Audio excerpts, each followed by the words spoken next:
सत्संग जी, प्यार से कहना जी, धन निरंकार जी। सत्संग जी, जैसा कि कहा जाता है, ये पूरे सृष्टि में परमात्मा का अंश है। सत्संग जी, ज्ञानी पुरुष जो होते हैं, गधे में भी परमात्मा का दर्शन करते हैं, बकरी में भी परमात्मा का दर्शन करते हैं, अनेक जीवा जंतु में परमात्मा का दर्शन कर लेते हैं, यानी कि पूरे सृष्टि में परमात्मा का दर्शन करते हैं। जैसा कि सत्संग जी, ये रामायण की जो चौपाई है कि सिया राम मैं सब जग जानी, करहु प्रणाम मैं जोर जुग पानी। सत्संग जी पूरे सृष्टि में सबको जो है, सब में सिया और राम का दर्शन करके सबका प्रणाम करते हैं। सत्संग जी इसी प्रकार जो है, सदगुरु के द्वारा जब ज्ञान प्राप्त हो जाता है तो मैं फलाने व्यक्ति हूँ, मैं फलाने व्यक्ति हूँ, इस तरह का भाव जो है सत्संग जी खत्म हो जाता है। सत्संग जी जब से ज्ञान से पहले तो कहते थे कि मेरी आत्मा, तेरी आत्मा, तो फलाने व्यक्ति का आत्मा। तो सत्संग जी जब ये सतगुरु के द्वारा ज्ञान होता है तो सत्संग जी बात समझ में आती है कि ये सब आत्मा एक ही है, ये कभी अलग हुई ही नहीं है, टुकड़ों में बटे ही नहीं। सत्संग जी ये भ्रम के कारण अलग अलग दिखती है। सत्संग जी ये एक ही पूरे ब्रह्म है, ये पूरे संसार जो खड़ा दिख रहा है सत्संग जी एक ब्रह्म है। सत्संग जी ये जिस तरह से सोना है, और सत्संग जी अनेकों प्रकार का आकार दे करके गहने बनाया जा सकता है। तो सत्संग जी है तो सोना ही, भले ही उसका आकार अलग अलग हो। तो सत्संग जी भले ही अलग अलग दिख रही है, पर सत्संग जी ये पूरे इस सृष्टि में परमात्मा का अंश है, इनके ही कृपा से, इनके ही शक्ति से चल रहा है। और सत्संग जी यही कारण है जो मिलवर्तन का भाव नहीं है, तेरा मेरा का भाव चलता है। सत्संग जी ऊंच नीच का भाव चलता है।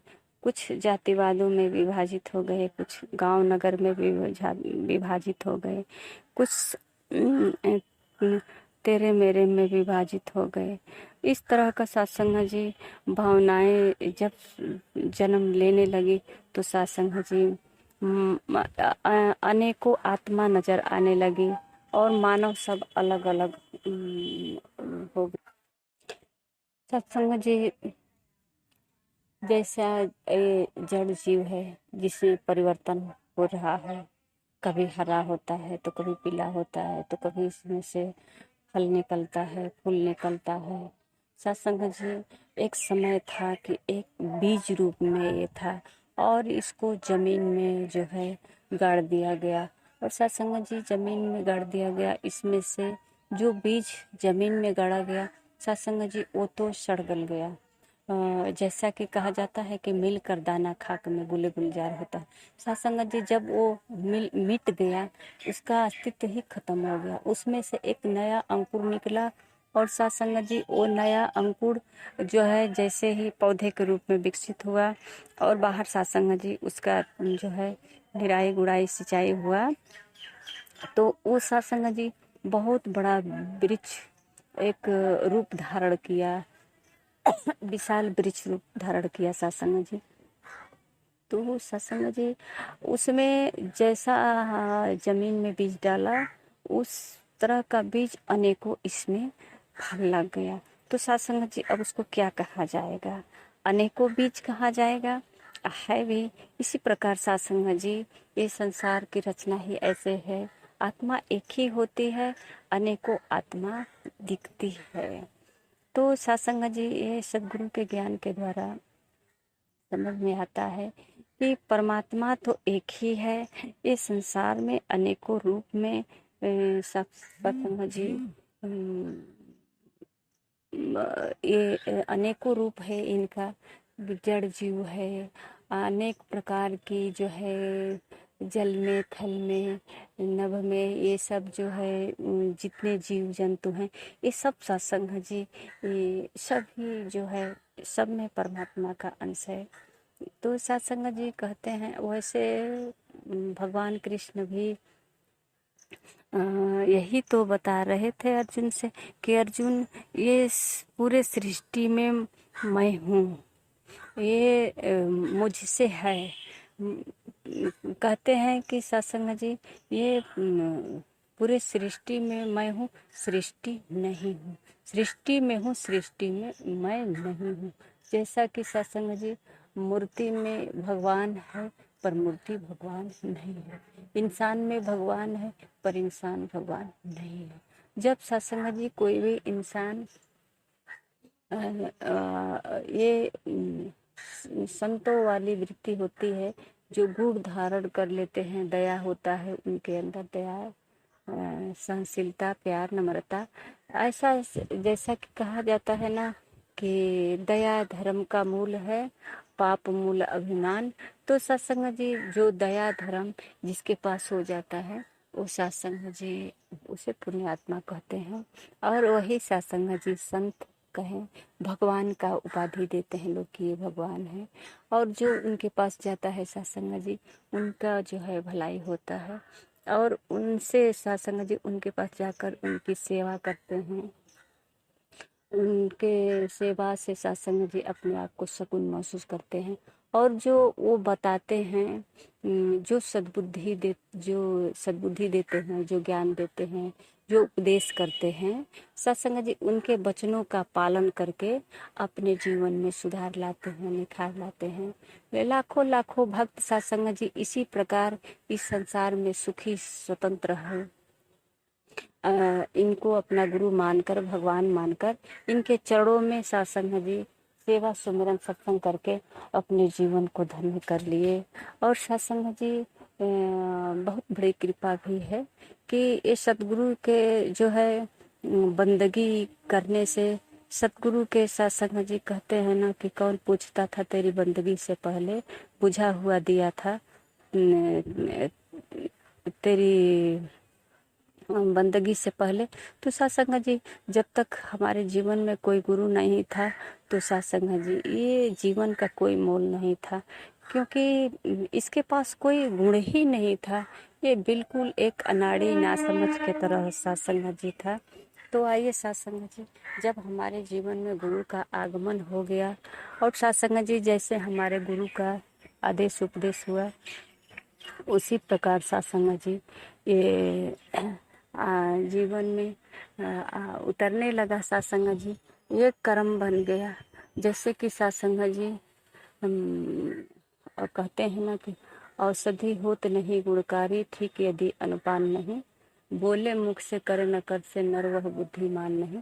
तो सत्संग जी उसी प्रकार कहते हैं कि औषधि गुणकारी तब होता है जब किसी का बीमारी ठीक हो जाता है। तो बीमारी तो तब ठीक होगा जब औषधि को खाएगा, दवा को जो खाएगा, बीमार व्यक्ति दवा को डॉक्टर के बताए अनुसार जब दवा को खाएगा, तभी तो उसको पता चलेगा कि हम स्वस्थ हैं कि अस्वस्थ हैं, ठीक हो रहे हैं, हमारे अंदर जो बीमारी थी वो बीमारी ठीक हुई कि नहीं हुई।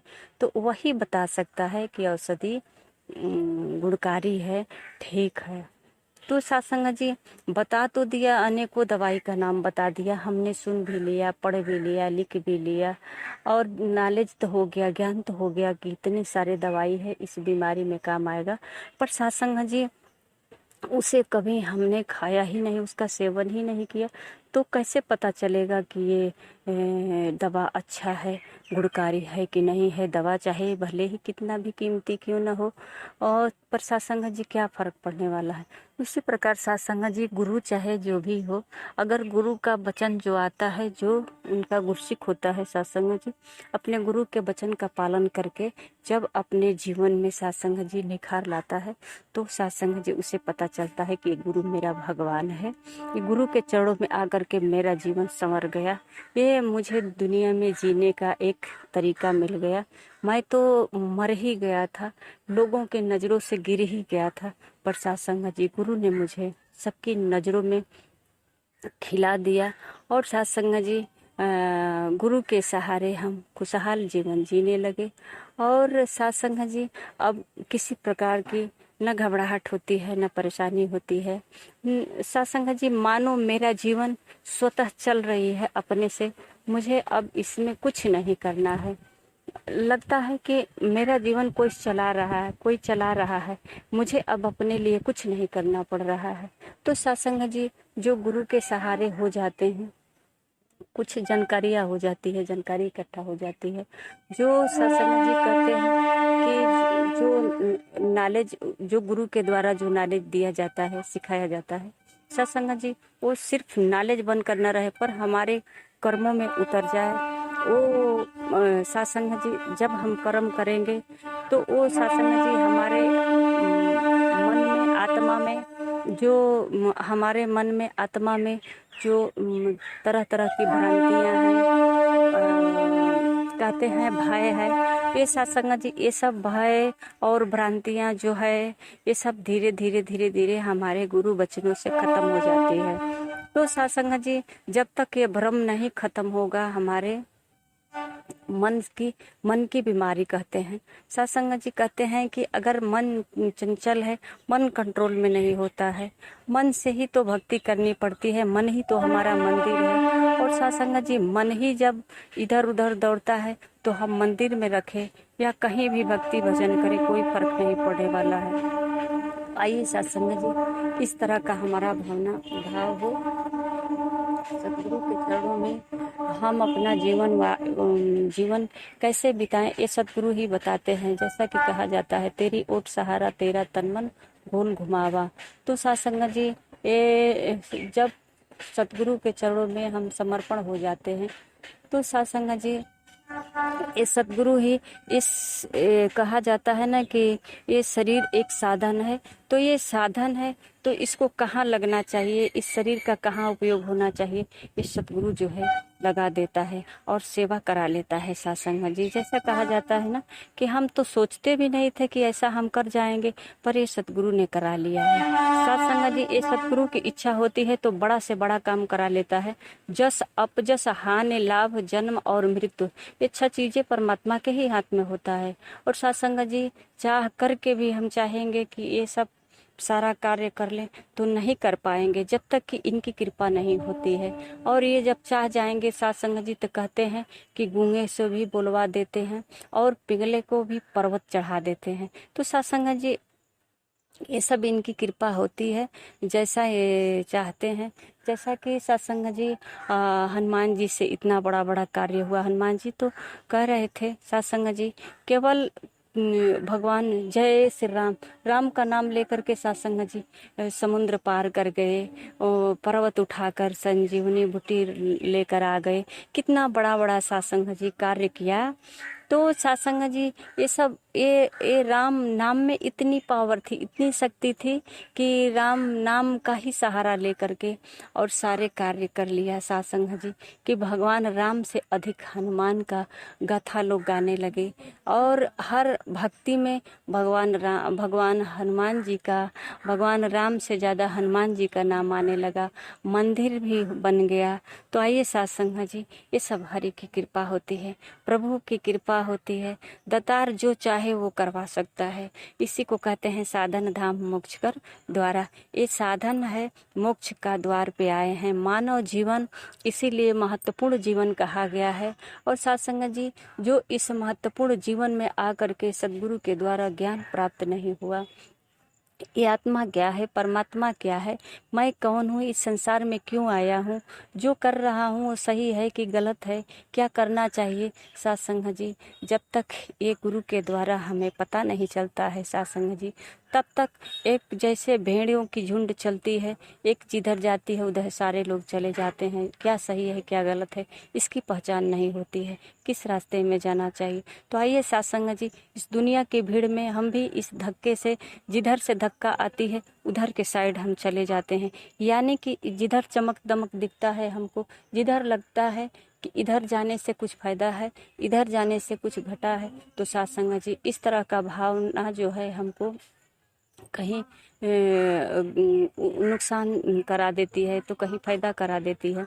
तो साथ संगत जी आए हम सतगुरु के चरणों में आकर के सतगुरु के द्वारा ज्ञान प्राप्त करके साथ संगत जी जिस तरह सतगुरु का इशारा होता है, सतगुरु के इशारा के द्वारा जो है साथ संगत जी हम इस संसार में कोई भी कार्य करें सतगुरु के इशारे से ही करें साथ संगत जी।